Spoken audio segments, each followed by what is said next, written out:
शरीर ढीला लेकिन सीधा। आंखें बंद नहीं करी माता जी आपने,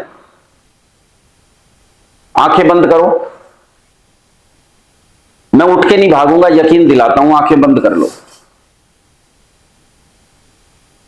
आंखें बंद। अब एक काम करो, मेरी बात की अनुपालना करते जाओ, अपने मन को अपने कानों पर ले आओ और एक एक शब्द को सुनने का प्रयास करो। एक भी शब्द, सूक्ष्म से सूक्ष्म, स्थूल से स्थूल, क्या क्या सुन रहा है। देखो, पंखे की आवाज, उधर चम्मच के खड़कने की आवाज, दूर कहीं इंजन की एक हल्की सी आवाज, मेरे बोलने के शब्द कभी तेज हैं कभी धीमे हैं। एक एक शब्द सुनो, सुनो।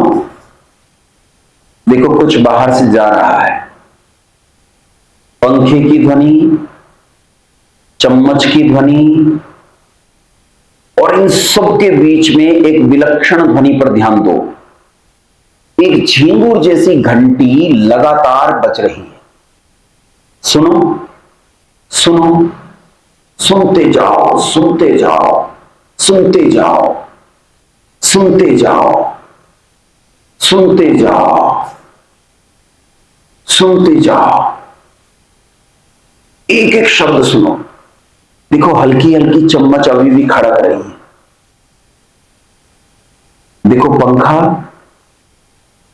पंखे की ध्वनि में कितनी ध्वनियां हैं। दूर एक चिड़िया चहचहाई,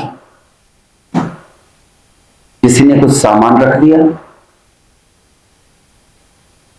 सुनो, सुनो, सुनो, सुनो, पूरा कान पर ध्यान, सुनते जाओ।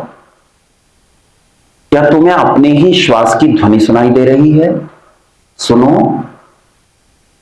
वो झिंगुर जैसी आवाज, उस पर केंद्रित करो। निरंतर एक घंटी सी बज रही है।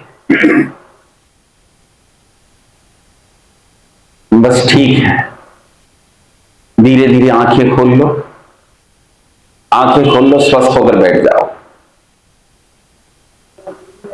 अच्छा, ईमानदारी से एक बात बताओ, जब मैं कान पर मन को लगवाए हुए था, ईमानदारी से बताना, जिन्होंने किया है, जी एक आदमी ने झटके भी लिए हैं नींद के, मैं तो सबको देख रहा था आंखें खुली रख के, तो जिन्होंने बिल्कुल जाग के किया है, ईमानदारी से कान पर मन को टिकाया है, ईमानदारी से बताओ, पहली चीज तो ये, मन टिका के नहीं टिका।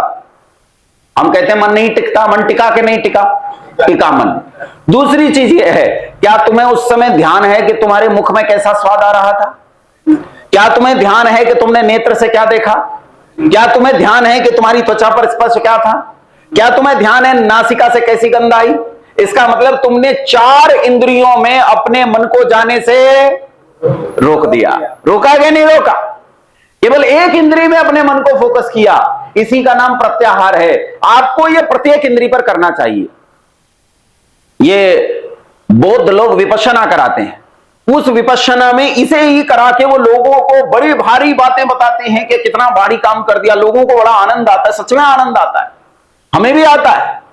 लेकिन हमारी तो उपासना यहां से शुरू होती है, हमारी तो बहुत आगे तक जाती है, उनकी यहां एंड हो जाती है, उनकी यहां समाप्त हो जाती है। इसलिए इस प्रत्याहार से शुरू करो और धारणा, ध्यान, समाधि तक पहुंचो। समाधि की 9 भूमियां होती हैं, उन सबको पार करके कैवल्य को प्राप्त करो, मोक्ष को पा जाओगे और संसार के दुख जंजाल से छूट जाओगे।